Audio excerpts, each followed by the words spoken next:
For many years, humans had looked to the stars wondering if anyone else lived out there. They built satellites, telescopes, and great observatories to search for signs of life. But when the moment finally came, it did not happen with warning. It began on a quiet morning when something brighter than the sun appeared above the clouds across the world. People stopped what they were doing. Traffic stood still, children left their classrooms, and soldiers looked up from their stations. A silver shape, smooth as glass and the size of a mountain, entered Earth's orbit without a sound. Every radar system and space agency confirmed the same thing. It was not a meteor or a human ship. It was something from beyond. The governments tried to talk to it. Signals were sent in every language and every frequency. At first, there was silence. Then came light. A soft beam of white light came down from the sky, landing in the middle of a desert near a neutral meeting zone between nations. It glowed like the sun but did not burn. Slowly, from inside the light, shapes began to appear. They were tall, calm, and graceful. Their skin shone like moonlight, and their eyes reflected colors humans had never seen. The world later learned their name. They called themselves the Cathari. They were travelers of knowledge, explorers of harmony, and guardians of peaceful science. The Cathari spoke without sound. Their language was made of light and motion. Their hands moved like streams of energy, and their eyes flickered as they spoke. It was beautiful, but impossible to understand without help. Human leaders gathered at a global summit. They knew they had to choose someone who could bridge the two species.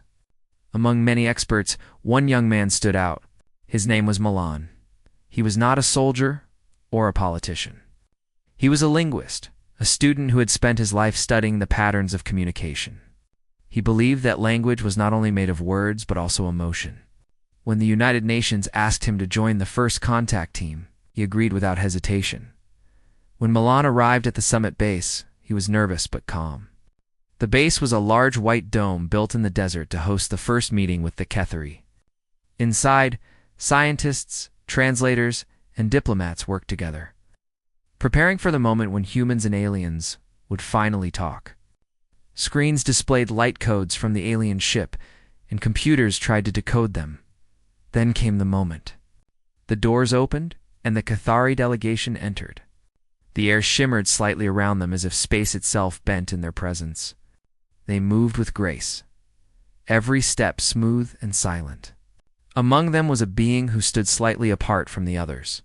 Her name, later translated, was Erin. Erin was an ambassador, known among her kind for her clarity of thought and strong sense of purpose. Her skin was pale silver with faint blue veins of light moving under it. Her eyes were like polished glass, bright yet soft. To humans, she looked elegant and mysterious. The scientists whispered in amazement. The cameras turned to capture every second. Milan stood before her and bowed politely. She raised her hand and a faint ripple of light passed between them. The translator device began to process her signals. A clear voice came through the speakers, calm and melodic. "Greetings," she said through the machine. "We come in peace. We seek understanding." The hall filled with quiet relief. The world had waited for this moment.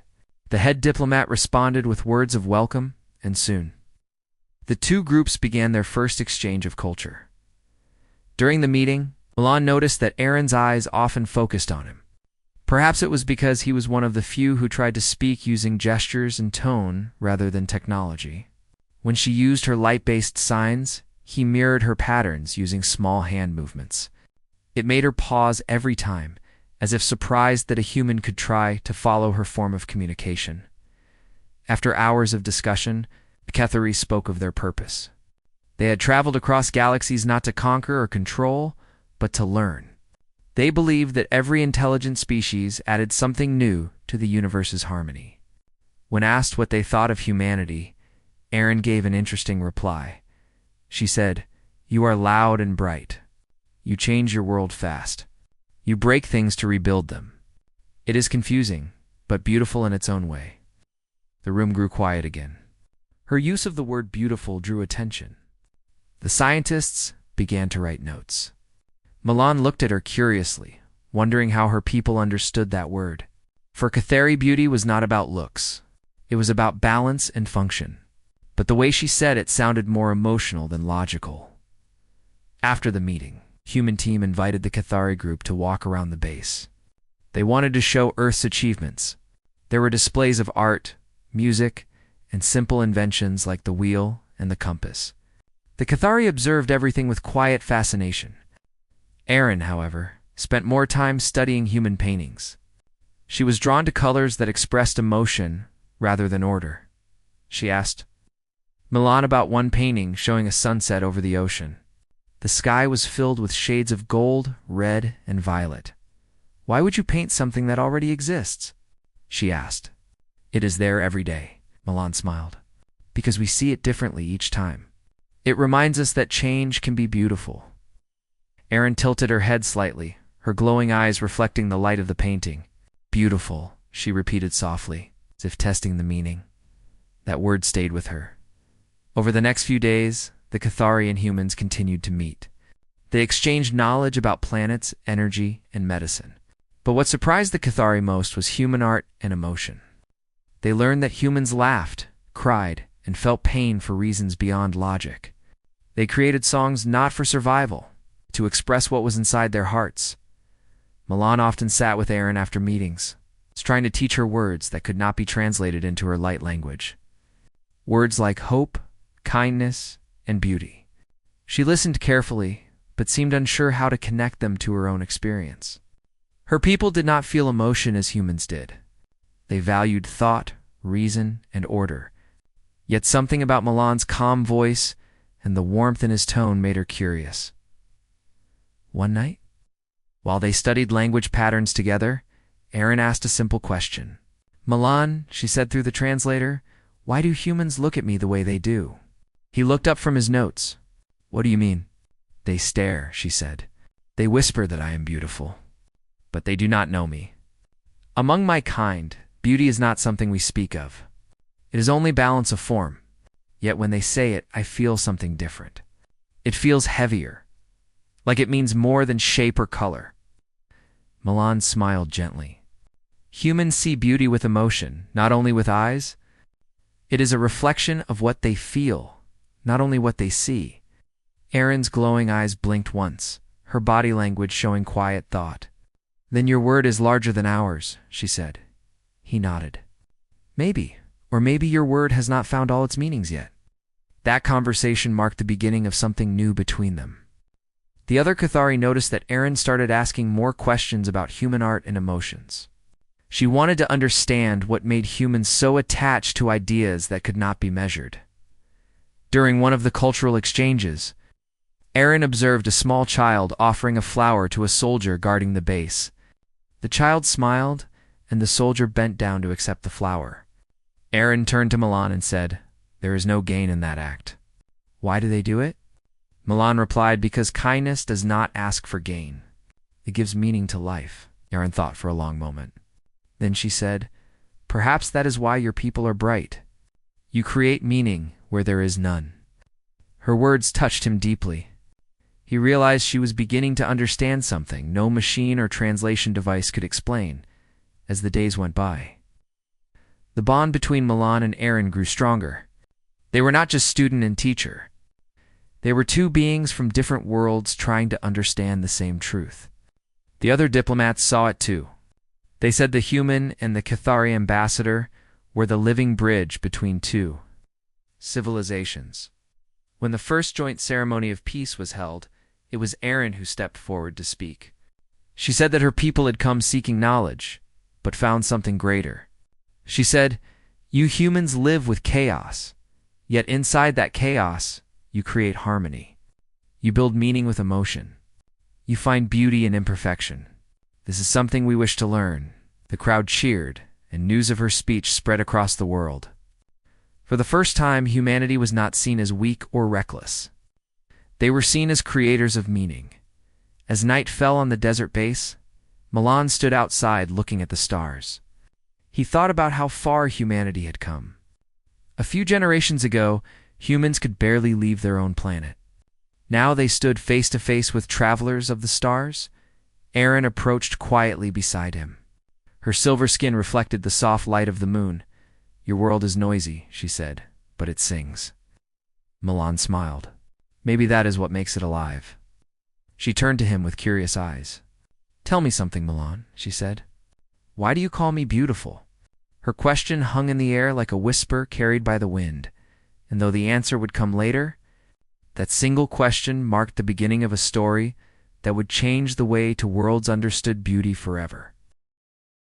The desert base became quiet after the first great meeting between humans and the Cathari. Scientists kept working through the night, trying to study every signal and pattern that came from the alien visitors.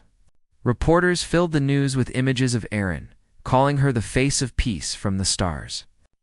People from every country talked about the meeting. Some were afraid, but most were filled with hope. Humanity had finally found friends beyond Earth, inside the White Dome. Milan sat in his room reading through the translation records. The Cathari language of light was not easy to understand. Each motion of the hand, each blink of the eyes, carried layers of meaning. It was like music written with light instead of sound. Milan had learned more in a few days than he had in years of study, but he still felt there was something missing. He could translate the words, but he could not translate the feelings behind them.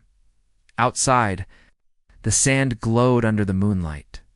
Milan heard soft steps behind him.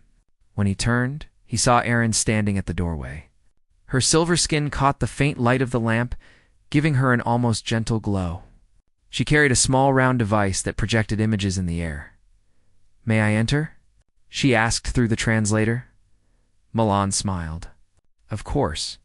You are always welcome." She walked in with quiet grace and placed the device on the table. A beam of light formed between them, showing patterns of moving symbols and shapes. It was a language map made by the Cathari. Each symbol represented emotion, thought, and tone.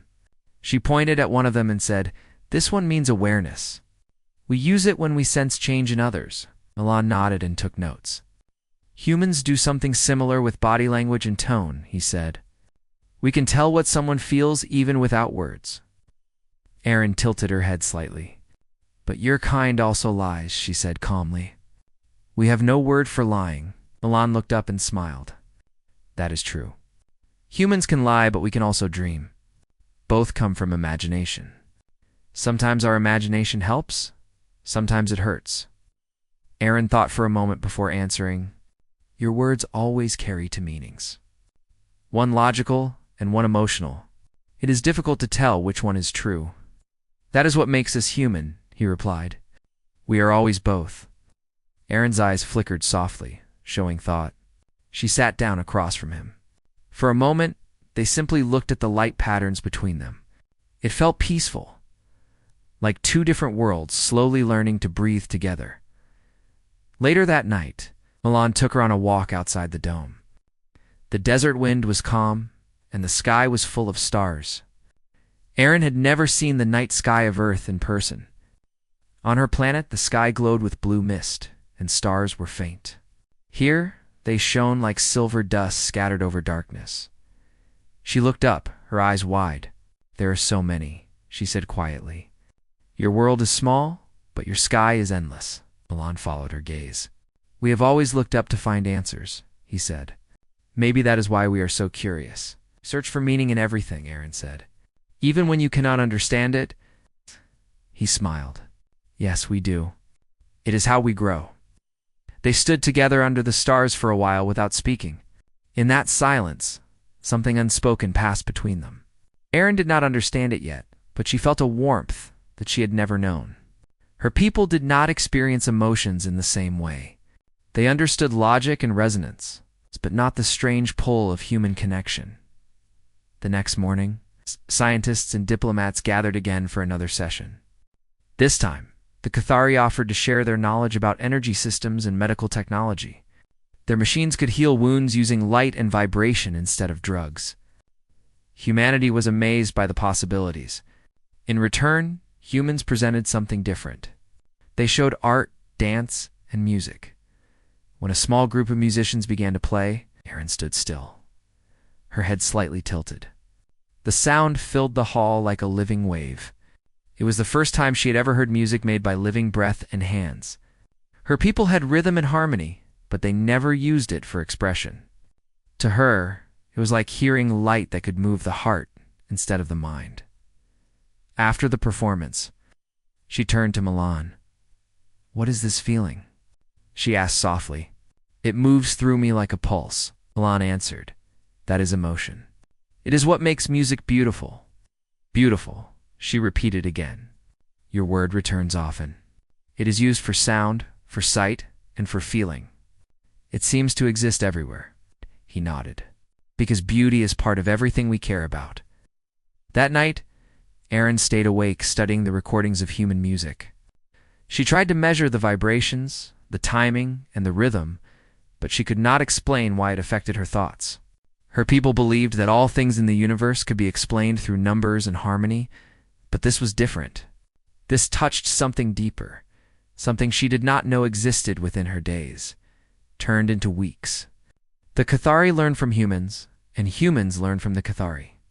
Yet among all the interactions, the bond between Erin and Milan grew stronger. They met every evening to exchange knowledge. Sometimes they discussed language, sometimes art, and sometimes silence. It became a routine that both began to look forward to. One evening, as the sun set over the desert, Erin sat beside Milan on a low stone wall near the research tents. The air was cool, and the sky was painted with orange and gold. She watched quietly as the colors changed. Milan said, "You see how the colors mix? That is why we love sunsets." "They never look the same," Erin replied. "Your kind gives meaning to every change. On my world, we would call this a natural process. Yet you call it beautiful." He looked at her with a gentle smile. "Yes, because it makes us feel alive." Erin lowered her gaze. "I think I am beginning to understand your word." The next day, an unexpected event occurred. One of the human engineers accidentally dropped a small power cell, causing a brief surge of energy. The light burst startled a few people nearby. Milan quickly ran to help, and Erin instinctively reached out, shielding him from the flash. For a moment, her silver skin absorbed the energy, and her veins glowed bright blue. Everyone stared, amazed at how she had reacted without hesitation. After the situation calmed, Milan thanked her. "You saved me," he said. Ari answered quietly. "It was not a decision. It was reaction." "Okay." Milan looked at her closely. Still, that reaction came from something more than logic. Her eyes flickered again. "Perhaps it did," she said softly. From that day, people at the base began to notice that the Cathari were changing. They started asking more emotional questions. They wanted to know why humans smiled when they were sad or laughed when they were afraid. The scientists said that humans were teaching the aliens not only knowledge, but also empathy. During another cultural session, a human artist drew a picture of Erin. The painting showed her standing under Earth's stars with soft light around her. When Erin saw it, she was quiet for a long time. Finally, she said, "This image is not exact. It does not match my physical form." The artist smiled. "It shows how we see you, not how you are." Erin turned to Milan, confused. "How can this be accurate if it is not real?" He answered, "Because truth and beauty are not always the same thing. Sometimes truth is what we see with our eyes. Beauty is what we see with our heart." Erin repeated the word again. "Beauty. You use it so easily, yet it holds so much meaning." Later that evening, she asked him the question that had been growing inside her since the first day they met. Her voice was calm, but her eyes held a quiet light. "Milan," she said, "why do you call me beautiful?" The words came gently, but they carried deep curiosity. She was not asking for praise.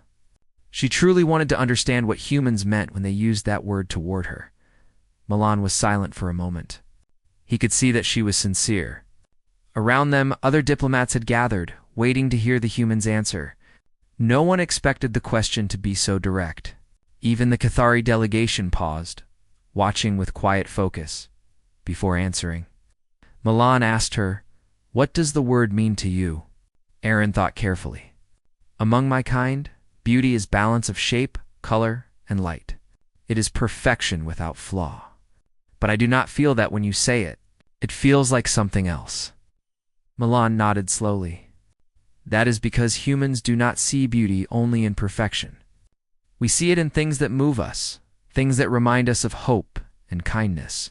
When I call you beautiful, I do not speak of your form. I speak of what I feel when I see how you listen, how you care to understand. The hall went quiet. Even the machines stopped humming for a moment. Aaron looked at him without blinking. The other Cathari turned toward her, waiting for her response. She felt something new rising inside her, like warmth spreading through cold light. Her heart, or what her people called the core of resonance, pulsed faster than usual. She finally said, "You feel beauty." "Yes," Milan said. "We feel it." Aaron took a slow breath. "Then your kind is strange, but wonderful. You find beauty in emotion itself." After that meeting, the world began to talk about the exchange. The phrase, "Why do you call me beautiful?" appeared in every news headline. Some saw it as a symbol of peace. Others said it was proof that the universe itself could learn emotion through humanity. Erin spent the following days studying human poetry. She read lines about love, sorrow, and hope. She said to Milan, "Your poets are dreamers. They write of things that cannot be touched, yet they make them real with words." Milan smiled. "That is how we survive. We dream before we build." The question Aaron asked still echoed in the quiet hall long after the meeting ended. "Why do you call me beautiful?"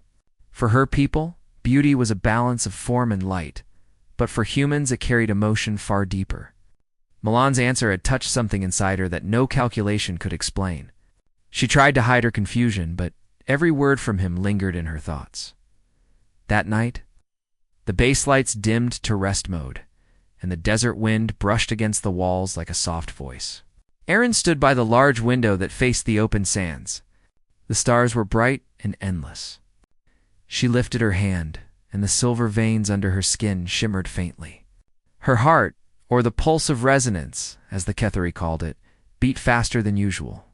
She remembered his words again. "Because beauty is not what I see. It is what I feel when I look at you." Her people never spoke of feeling. They spoke only of thought and truth. Yet now she was feeling something she could not name. It was not fear or logic. It was warmth mixed with curiosity. She wished to understand it. Milan entered quietly, holding a tablet filled with notes. "I hope I am not disturbing you," he said. She turned toward him. "No, you never disturb me. You bring more questions." He smiled a little. "Then I am doing my job." They sat across from each other near the observation window. Outside, the sand glowed faintly under the moonlight. For a moment, neither spoke. The silence between them felt comfortable, like the space between two heartbeats. Aaron finally said, "Your words today caused much discussion among my people. They ask how emotion can define beauty.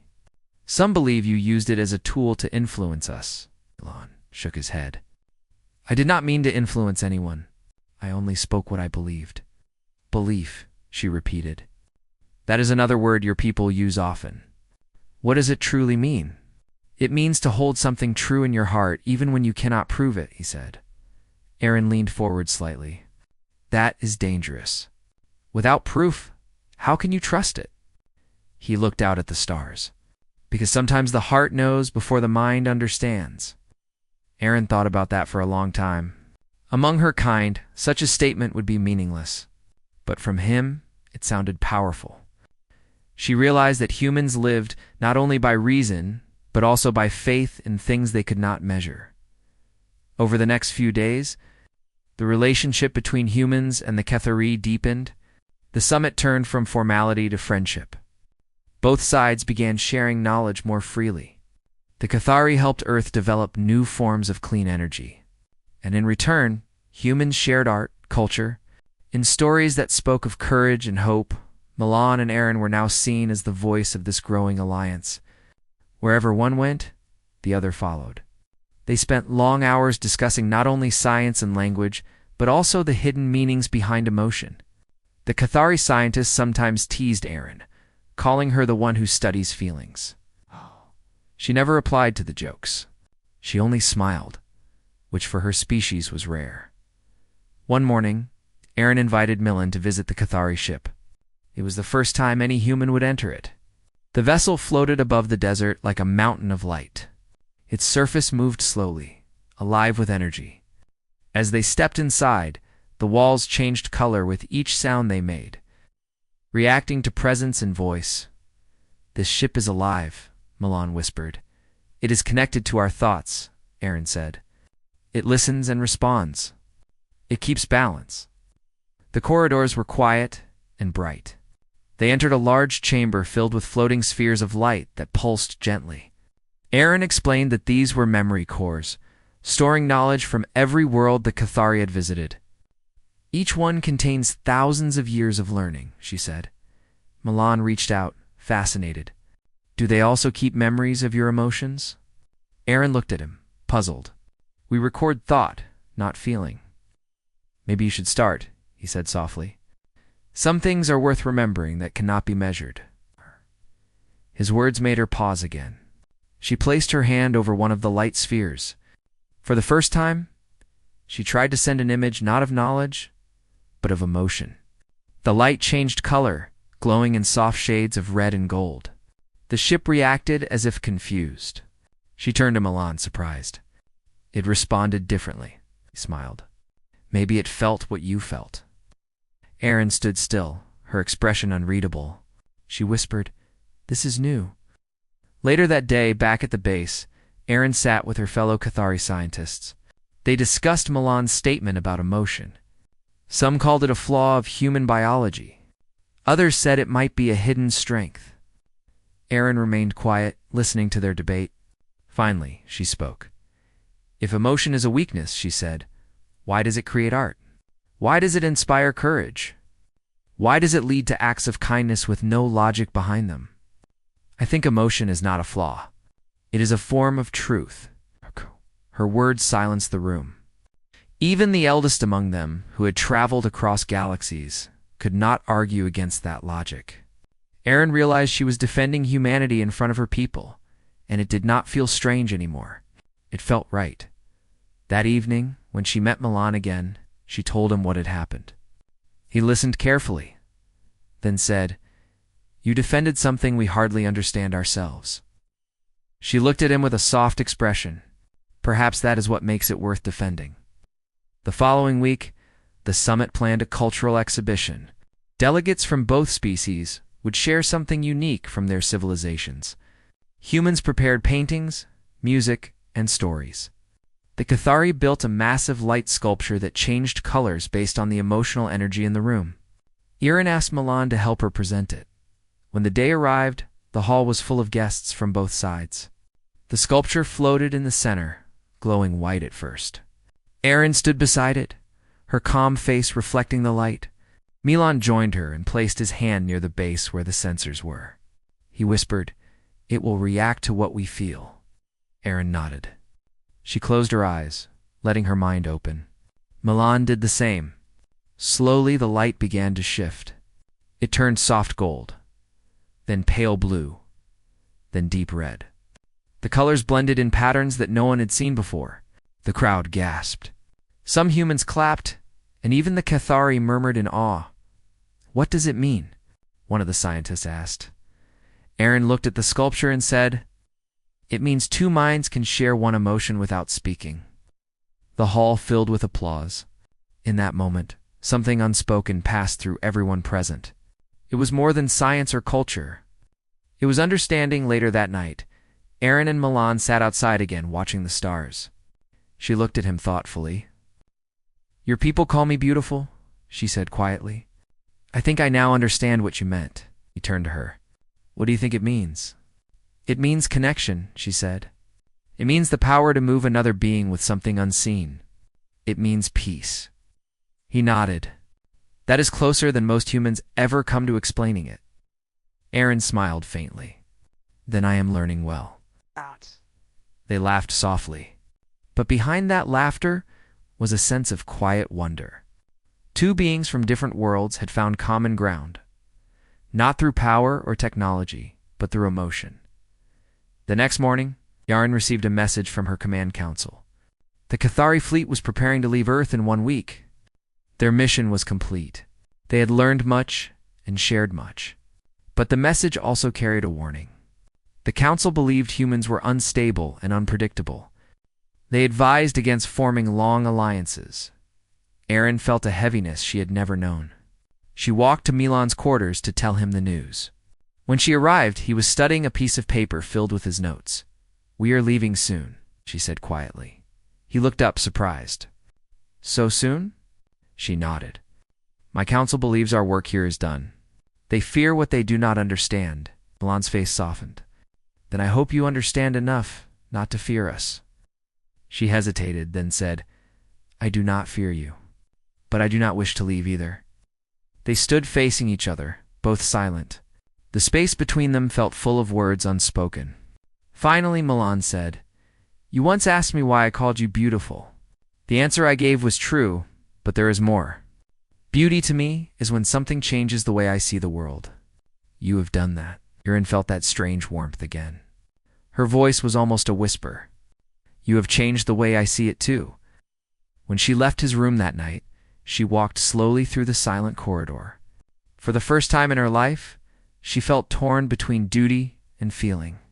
Her people valued harmony above all, but she now knew harmony was not only in balance, it was also in connection. Days passed quickly. On the final evening before departure, the Cathari ship prepared for takeoff. Delegates from Earth gathered to say farewell. Milan stood among them, trying to keep his composure. Erin approached him one last time. She said, "Before we leave, I want you to know something. Among my people, we will add a new meaning to the word beauty. It will not only mean balance of form, it will mean emotion that brings peace. It will mean what you have shown me." Milan smiled with quiet pride. "Then humanity has shared something priceless." Erin stepped closer and placed her hand over his heart. "This rhythm," she said softly, "it is the sound of your beauty." He looked at her with calm eyes.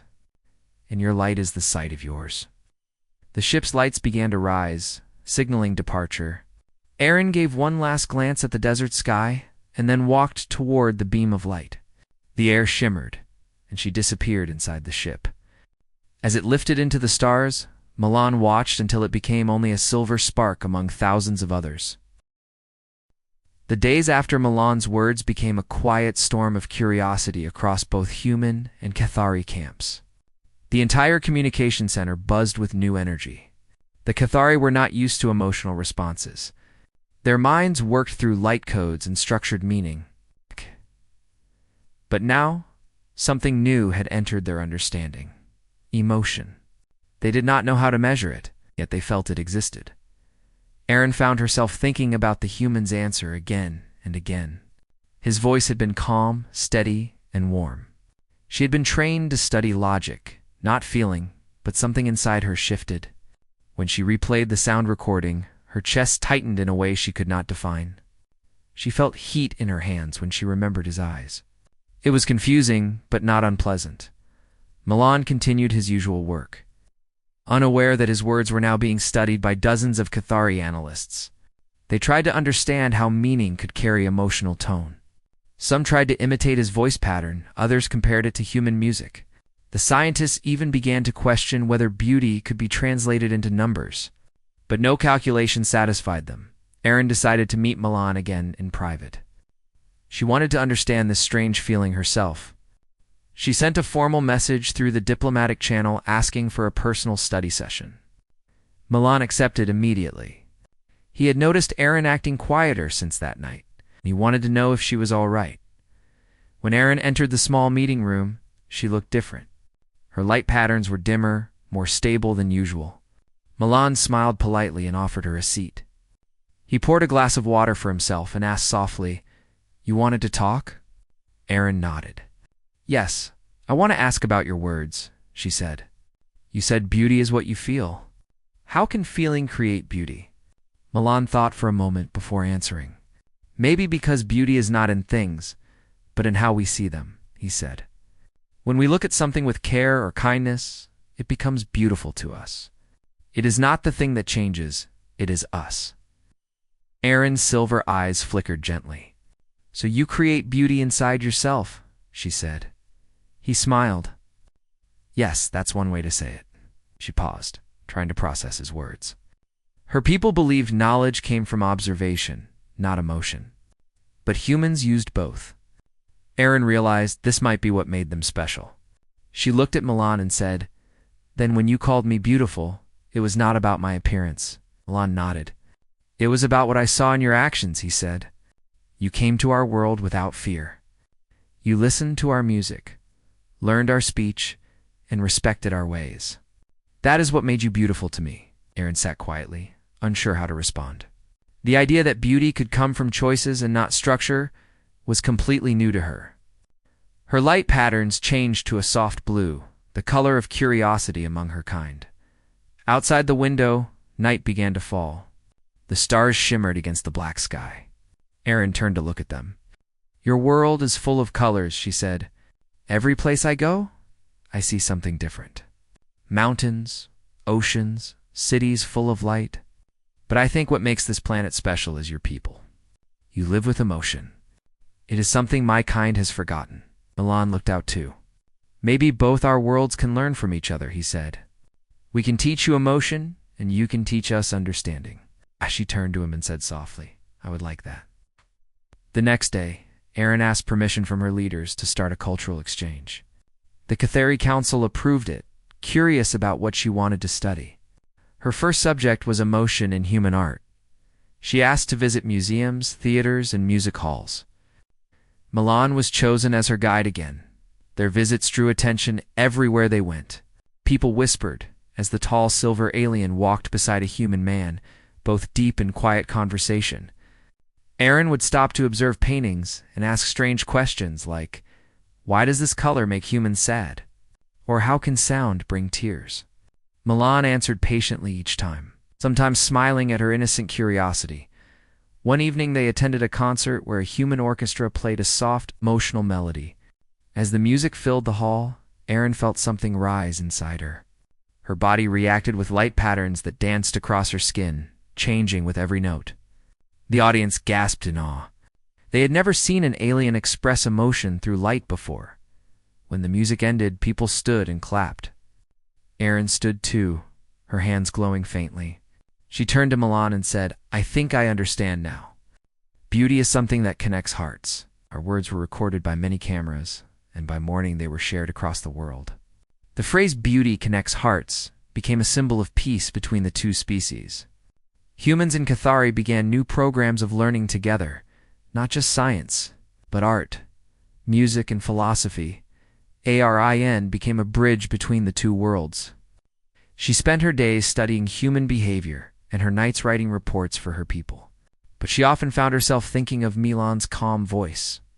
One night, while she worked alone in her quarters, she decided to express what she felt in her own way, using her control over light.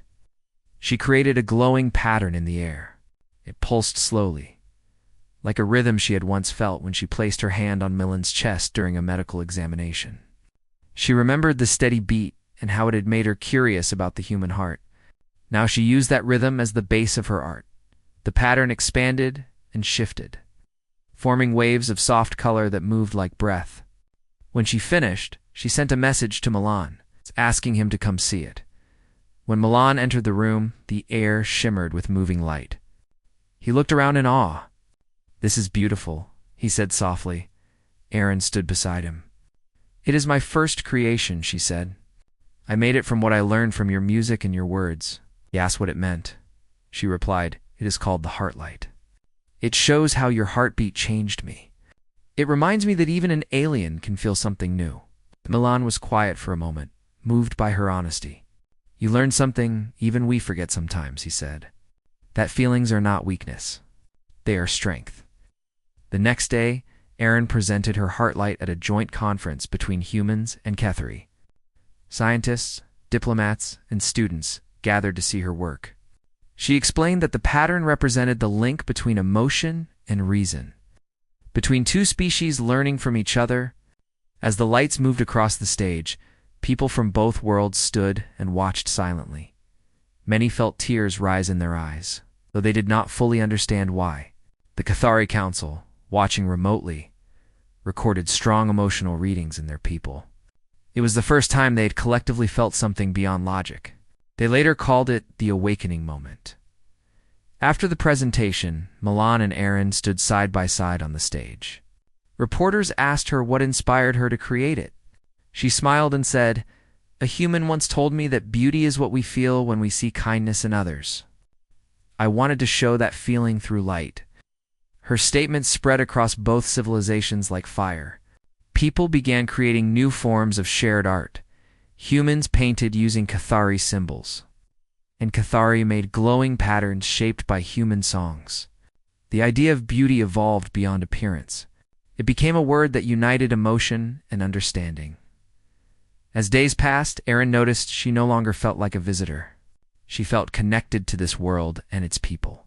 She started to laugh softly when Milan told her stories about his home.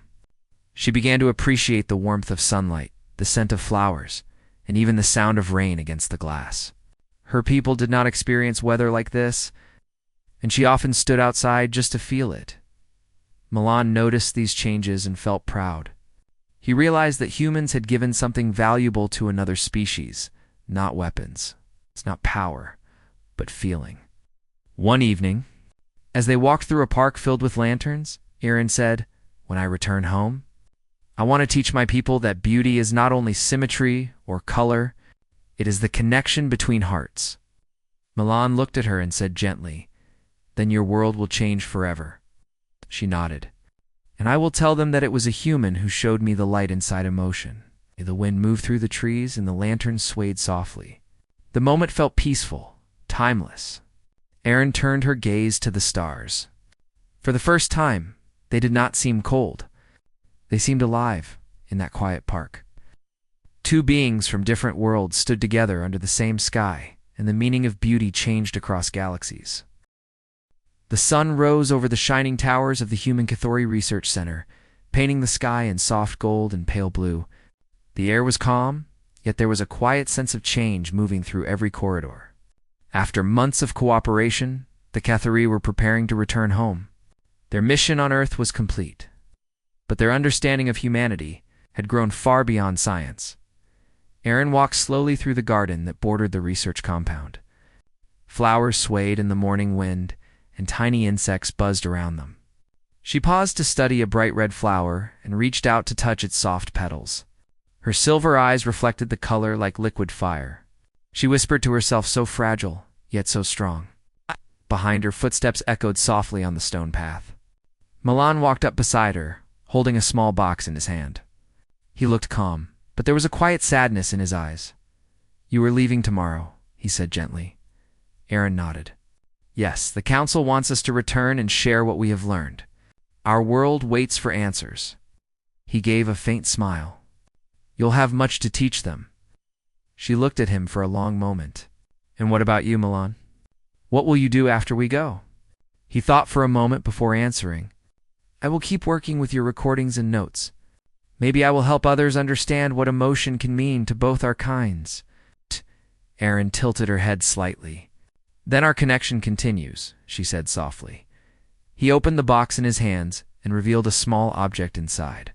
It was a pendant made from silver and clear crystal, shaped like a teardrop. When light passed through it, it shimmered like water. Milan handed it to her. "This is for you," he said. "It's made from Earth's glass and metal. When sunlight passes through it, you will see all the colors of our sky. I thought you might like to carry a piece of Earth with you."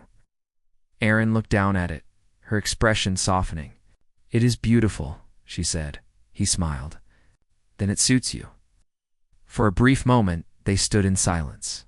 The world around them felt still, as if holding its breath. Then Erin said, "When I first came here, I did not understand beauty. I thought it was a human illusion.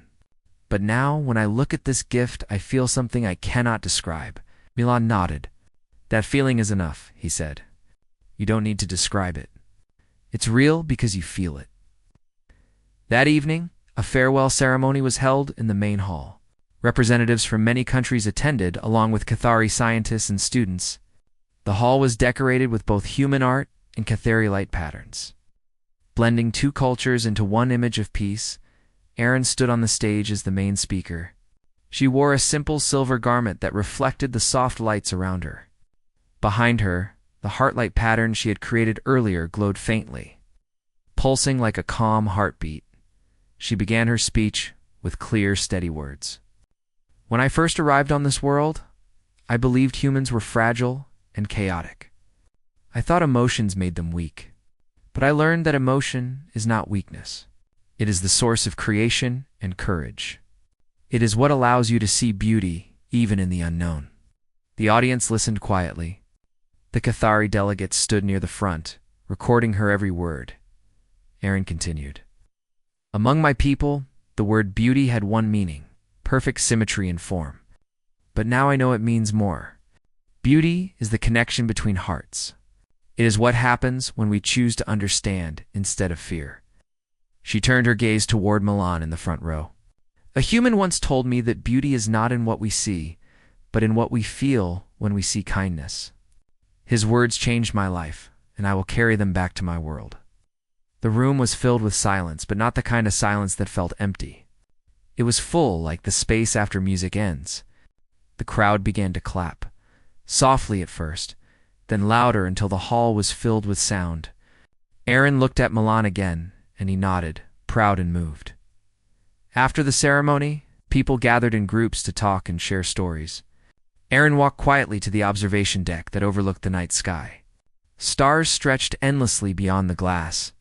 She stood there for a long time, holding the pendant Milan had given her. The lights from the stars reflected through it. Filling the air with faint colors, Milan joined her, standing beside her in silence. After a moment, he said, "You changed us too, Aaron. You reminded us what beauty really means." She looked at him and said, "Then we both learned something greater than science." He nodded. "Yes, something that will last longer than any technology." They stood together, watching the stars. For a long time, neither spoke. The feeling between them did not need words. It was enough to know that two minds from two worlds could share the same understanding. The next morning, the Cathari ship prepared for departure. The landing field shimmered with blue light as the engines powered up. Delegates, soldiers, and scientists gathered to watch. Aaron walked up the ramp slowly, pausing once at the top. She turned back to see Milan standing near the front of the crowd. She raised her hand in the human gesture of farewell. He lifted his in return. For a moment, their eyes met, and the noise around them faded away. Then the ramp closed, and the ship began to rise. As the vessel ascended, the silver hull reflected the morning light. It passed through the clouds, leaving behind a trail of white vapor. The crowd watched silently until it disappeared into the blue. Inside the ship, Aaron sat in her chamber and looked out the window. Earth grew smaller behind her, glowing like a pale jewel against the darkness of space. She held the pendant in her hand and whispered, "Beautiful." When the Cathari ship arrived home weeks later, the council welcomed them with great ceremony. Scientists and leaders gathered to hear Aaron's report. She began to speak not only of human knowledge and technology, but also of what she had learned about emotion. Her words spread quickly across the Cathari world. At first, some dismissed her ideas as strange, but others listened closely, especially the younger generation. They began to study human music and art, trying to understand emotion through their own ways. New schools were built to teach the meaning of feeling. Soon, a quiet transformation began. Cathari cities started to glow with new light patterns that reflected emotion instead of command. People began to greet one another with gestures learned from humans. And most importantly, it changed the definition of one word in their language, the word for beauty. In the old Cathari dictionary, beauty meant symmetry and perfection. After Aaron's return, a new entry was added. It read beauty, the harmony between hearts that understand one another. Years passed. The connection between humans and Cathari grew stronger. Trade, art, and knowledge flowed freely between the two worlds. The heartlight pattern became a shared symbol, printed on flags and buildings, reminding both species of their shared moment of discovery on Earth. Milan became known as the man whose words changed the stars. He never claimed fame or reward. He continued to teach language and culture, helping others communicate with visiting Cathari scholars. Sometimes when he walked through the park where he and Aaron had once spoken, he would look up at the night sky and wonder if she was looking at the same stars. One evening, while standing under the same old tree, he noticed something bright in the sky. It looked like a star at first, but it pulsed softly, changing color in a familiar rhythm. He realized it matched the pattern of the heartlight. He smiled quietly, understanding what it meant. Somewhere out there, Aaron was sending a message, a silent greeting through light, a reminder that beauty was not only seen but felt. He whispered, "You remembered." From that night on, the glowing pulse appeared every few weeks in the same part of the sky. Many people noticed it, calling it the Star of Connection. Scientists said it was likely a Cathari beacon, but poets and children said it was a message of friendship. For Milan, it was more than that. It was proof that his words had reached across the universe. And on the Cathari homeworld, Adarine often stood on her balcony, looking at the same stars. The pendant from Earth hung around her neck, catching the light. She would touch it gently and remember the man who had shown her that beauty was not a structure but a feeling. Her people began to create new art based on light and emotion. They sang soft harmonic tones that blended with glowing patterns, calling the style Heartlight Harmony. When asked where it came from, Aaron always said, "It began with one word spoken by a human." Generations later, both species celebrated the Day of Beauty, a joint holiday to honor the moment when two minds from different worlds understood each other. In schools across both planets, teachers told the story of how an alien woman once asked, "Why do you call me beautiful?" and how a human's simple answer changed everything. That answer became more than words. It became a legacy carried by two worlds bound not by power or conquest, but by understanding, and across the stars, wherever humans and Cathari met, the meaning of beauty remained the same, the light that shines when hearts truly see each other.